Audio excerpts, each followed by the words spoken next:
గంగా తీరమనందున్న వారై జగన్నాథుడు లక్ష్మీపతి విష్ణుమూర్తికి నమస్కరించి పరమ భాగవతోత్తముడు పురాణ ప్రవచన వనస్సువారులకు సూత మహర్షిని చూసి అందరూ నమస్కరించి వ్రత పరాయణుడై ఇంటూ పలికారు.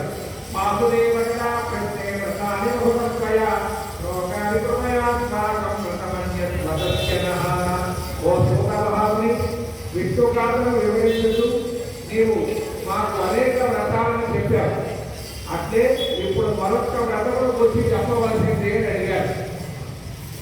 సూత మహాముని అన్నారు, ఓ గురులారా, పరమ పవిత్రమైనది, 4 వర్ణముల వారు అనుసరింపదగినది, అతి రహస్యమైనది, లోకమందు గొప్ప మంగళప్రదమైనది, ఆయురారోగ్య భోగ భాగ్యములను పుత్ర కోర్పులను కలిగించున్నది, విద్యాప్రదాయమైనది అవి శ్రేష్టమైన వ్రతములు చెబుతున్నారు వినండి అని ప్రారంభం చేశాడు. కదాచిత్ భగవాన్ జ్ఞాతః సహ దిక్కేశయానిధిః యుధిష్ఠిరం చైతవనే ద్రష్టుమవ్యాకతో హఠాత్. ఒకప్పుడు దయాపూర్ణుడకు వ్యాస భగవానుడు తన శిష్యులతో కూడి ద్వైతవనములకు ధర్మరాజును చూడడానికి హఠాత్తుగా వచ్చాడు. ఆ ద్వైతవనమున పంచమస్వరం కోకిలతోనూ షడస్వరం పలుకు నెమళ్లతోనూ మిక్కిలి కూడి ఉన్నది. బాగుగా తెలిసి వేదములను అధ్యయనపరచని అనేక మంది వేదవిధులతోనూ వారి పుత్ర పౌత్ర గణములతోనూ కూడి మనోహరమైనది. శాస్త్ర వ్యాఖ్యానములతోనూ వేదమోధతోనూ కూడి ఉన్నది. మహాభాగవత కాలముచే హరికథాలయమైనది. నిత్యము అన్నదానము జరుగునట్టిది ఆశ్రమములన్నింటి యందు శ్రేష్టమై ఉన్నది. తమ్ములతోనూ భార్యతోనూ కూడి ఉన్న ధర్మరాజు నాకు వ్యాసుడు దర్శించారు. ఆ ధర్మరాజు కూడా వ్యాస భగవానుడు వచ్చుతున్నాడని వెంటనే చాలా దూరం సోదరులతో పాటు ఎదురు వెళ్ళి తీసుకుని వచ్చి ప్రశాంతముగా గృహమధ్యమున కూర్చోబెట్టి సేవలు చేశాడు. ఆ వేదవ్యాసుడు ద్రౌపది చేసిన సేవలను సంతరించి బృహస్పతి దేవేంద్ర క్షేమ విచారం చేసినట్టు ధర్మరాజు యొక్క యోగక్షేమాన్ని తెలుసుకున్నాడు.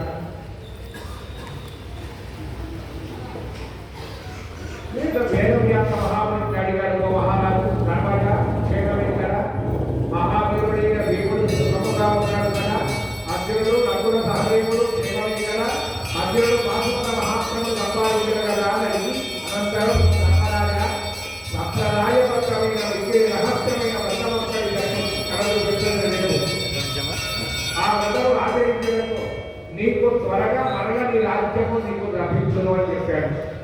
అనగా ధర్మరాజు అడిగాడు, ఓ మహాముని, ఆ వ్రతము పేరేమి, ఆ వ్రత మాహాత్మ్య వైభవం ఏంటిది, ఆ వ్రతములకు దేవదేవుడు ఏ మాత్రము దానిని ఆచరించడము, పూర్వం ఎక్కడా వ్రతం ఆచరించి చెప్పవలసింది అన్నాడు. ఆ వ్రతము వెంటనే ప్రచరించడు కనుక ఇప్పుడే ఆచరించదు. ఓ మహానుభావ, సహోదరుడితో కూడి దుఃఖితుడై ఉన్న నా ఎంతటి ఆదరణకరమై కంటే నాకు వేరే బంధువులు లేరు అని ఈ రకంగా ధర్మరాజు వ్యాసునితో గౌరవంగా మాట్లాడాడు. అక్కడ వ్యాసుడు హనుమంతుని మనస్సున పరమాత్మ స్మరించుతూ ఇట్లు చెప్పడం ప్రారంభం చేశాడు. ఓ రాజశ్రేష్ఠ, అద్భుతమగు ఆ వ్రతమే హనుమత్ వ్రతం. దాన్ని ఉచ్చరించే నిస్సందేహముగా కార్యసిద్ధి అవుతుంది. ఆ వ్రతం దుష్టగ్రహములను బాలకులున్నది, మహాత్మకులను కూడా పోగొట్టున్నది. ఎక్కువ మాట లేదా కోరిన కోరికలన్నింటినీ ఇచ్చేటువంటి మహా విశేషమైనటువంటి వ్రతం హనుమత్ వ్రతం. పూర్వం శ్రీకృష్ణ భగవానుని ద్రౌపది ప్రార్థించడం వలన ఈ విశిష్టమైన హనుమత్ వ్రతం ఆమెకు తెలిపాడు. దాని ప్రభావం వలనే పూర్వము నీకు సర్వసంపదలలో విద్యనది. ఒకప్పుడు ఆ ద్రౌపది కంఠమునందున్న హనుమత్ వ్రతను చూసి అర్జునుడు ఏమిటి నీవు దీన్ని ధరించామని అడిగాడు. ద్రౌపది సుమధురము ఉత్తమమైన హనుమత్ వ్రతమును చూసి తెలిపాడు. ఆ మాట విని ఇటీవలమున కోపమున ఐశ్వర్య గర్వమున పౌరుషముగా ఇట్లన్నాడు, నా జెండాపై కట్టుబడి ఉండేవాడు, బ్రహ్మచారి, హక్కులు అలకులు తిరిగి బతుకువాడు, మృగజాతికి సంబంధించిన వాడు, పరాధీన వర్తనుడు అయిన హనుమంతుడే వీయగలడు. మీ స్త్రీ జాతి బుద్ధంతా ఉంటే ఇటువంటి వ్రతములతో మమ్మల్ని మోసగించుతున్నావు అని అర్జునుడు ద్రౌపది అంటే ఆమె దుఃఖించి అర్జునుడు ఇచ్చారని, ఓ నాయక, ఈ వ్రతము జగన్నాథుడైన శ్రీకృష్ణుడి చేత నాకు చెప్పబడినది. ఆ మహనీయుడు వాసుదేవుడు చెప్పిన వ్రతమును ఆచరించి తోలమును ధరించింది. అనగా అర్జునుడు గోపించి ఓ దుశ్శీలా, నీకు పరిహాసముగా యుద్ధం చెప్పనే కానీ నిజము కాదు. ఆ దుష్ట చిత్తులకు కృష్ణుడు నాకు భక్తుడై రాజుల వలె నా యధీరుడుగా ఉన్న హనుమంతుని పూజ నీకెందుకు చెప్పారు? భక్తుల వాక్యములు వినని నీవు పతివ్రతము కావు. అది నీకు వ్రతమైనను వ్రతాంగమైనను ఆ కోరకు తీసివేయము అని అర్జునుడు పలికాడు ద్రౌపది. అది పలకగా భయమును పొంది పతియే దైవముగాక ఆ పతివ్రత యొక్క ద్రౌపది వ్రత ఉద్యాపనకు ముందే ఆ కోరం దక్కనే తీసివేసి, అందువలననే ఓ ధర్మరాజా, మీ యొక్క సకల సంపదలు వచ్చిన రీతినే పోయినవి. మీ స్థితి వనవాస క్లేశము సంభవించినది. 13 గురుల గల తోరములు చెల్లించినందుకు కాదు 13 ఫలముగా 13 ఏళ్ళు ఇంటి కష్టములను భరించవలసి వచ్చినది. మరి మహాభారతంలో ధర్మరాజు శత్రువు చేసిన ఆ యొక్క జూదాలు 13 సంవత్సరాలు 12 సంవత్సరాలు అరణ్యవాసం, 1 సంవత్సరం అజ్ఞాతవాసం. దాని లెక్క ఏంటంటే 13 సంవత్సరాలు వాళ్ళ కంటిన్యూ రాజ్యంలో లేకపోయినా అది రాజ్యం వాళ్ళకి సంప్రాప్తించదు అనేది వాళ్ళ యొక్క కుటీర మనస్సుకి తాత్కాలం అన్నమాట. అందుచేత 13 సంవత్సరాల పాటు మీరు రాజ్యానికి దూరమయ్యారు. ఆ పరముగా మీరు ఇటువంటి కష్టాలను అనుభవించవలసి వచ్చినది అని అష్టాగే ద్రౌపది ఆ వ్రత విషయమును జ్ఞాపకం చేస్తే భర్తలంతా ఎదుట ఈ విషయము సత్యమని అప్పుడు చెప్పాడు. అక్కడ వ్యాసుడు ధర్మరాజా, ఇంకనూ వినదలిగినతో వేరొక జాము చెప్పిన విను. పూర్వం శ్రీరాముడు లక్ష్మణుడితో కూడిన వాడే శీతల వెలుగులో విజయముఖ పర్వతానికి హనుమంతుడిని చూశాడు. అంత రాముడు సుగ్రీవుడితోనూ హనుమంతుడితోనూ స్నేహం చేశాడు. రామ రామ మహాబాహో ఎంత చేస్తున్న భక్తస్య కర్తవే రామ కార్యాత్మన సేవితం అహం పురా భగవదా భద్రేణ హనుమానిద సదా ప్రకృతిరాక్షోస్మి భగవాన్ విభూతయే. ఆ హనుమంతుడు రాముడితో ఇట్లాడు, శ్రీరామచంద్ర, నీ భక్తులని రామకార్యమున ప్రవేశించినట్లు నా మాట లేదు. పూర్వము దేవేంద్రుడు వజ్రాయుధముతో నా తమ్ముడు పొందాడు. ఆనాటి నుండి భూతలంలో హనుమంతుడని పేరు దాగించింది. అప్పుడు భూచరమైన నన్ను చూసి నా తండ్రి యొక్క వాయుదేవుడు ఏరనా కుమారుడు పడగొట్టబడినాడని కోపం వహించి వాయువు విచ్చివేయడం మానివేశాడు.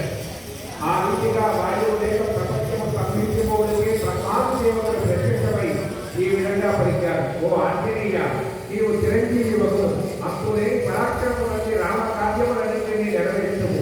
ఓ మానవేశ్వర పుత్ర, హనుమత్ వ్రతముల నాయకుడమైన ఇల్లు గొప్పగా ప్రతిష్ఠించి ఎవరు పూజించులో వారి ధర్మ కార్యములు నెరవేరుడు అని వర్ణించింది.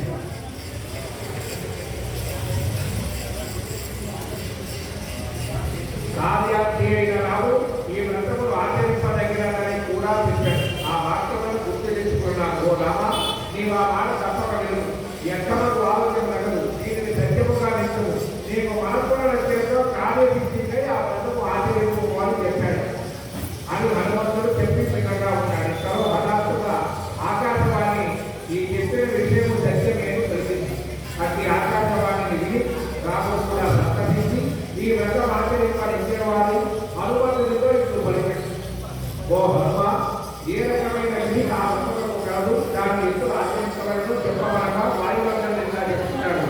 వాక్య మాసం లక్ష్యం చేసుకున్నాము త్రయోదశి అంటే ఈరోజు 13 ముళ్ళగల సోదరులు పసుపు రంగు దాన్ని కలశం చూసి పిలవ నాకు ఆవాహన వంటి సూచనగా పెట్టుకోవాలి. పసుపు పచ్చని గంధము పుష్పములు అట్టివే ద్రవ్యములు విశేషంగా ముఖ్యమైనవి. ఓం నమో భగవతే వాయువందనాయ ఆ మంత్రం ఉచ్చరిస్తుంటే 13 ముళ్ళు వేసి ఆ మంత్రంతోనే స్వరతోపచారం గావించగలరు. పిదప ద్రోణీయులకు వారికి ఉపచారం నిర్మించి ఉత్తమకు వాయువులను మనము తప్పవలను ఇవ్వాలి. ఒక అన్నము ప్రవర్తించవలను. లక్ష్యంతో కూడి రాములను సంతృప్తులు సదాచార సంబంధాలకు అన్న సమారాధన చేయవలను. ఈ వ్రత ప్రారంభం అంటే కోరిక నెరవేరు. దీనికి ప్రయత్నపూర్వకంగా 13 సంవత్సరాలు ఆచరించబడదు. దీని ఉద్యానాలు 13 కలశములు, 13 వస్త్రములు, 13 హనుమత్ ప్రతిమలతో పూర్తి అని ఊరుకున్నారు. రాముడు సుగ్రీవులతోనూ సోదరులతోనూ కూడి ఆ వ్రతమును ఆచరించాడు. దానికే కార్యసిద్ధి చేసుకున్నాడు. సుగ్రీవుడు విభీషణుడు రామోత్తమ ఆ వ్రతము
అటు వ్రత మహత్వం తెలిపిన మునులందరూ యథావిధిగా మంగళప్రదము భగవత్ప్రదమును ఆచరించింది. ఇది శ్రీ భగవత్ వ్రతకథ ప్రథమోధ్యాయ సమాప్తః.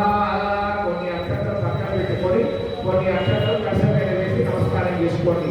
ఈ పక్కన పెట్టుకున్న అక్షరాలు చివరికి మనకి మన వారందరికీ కూడా వేయవచ్చు.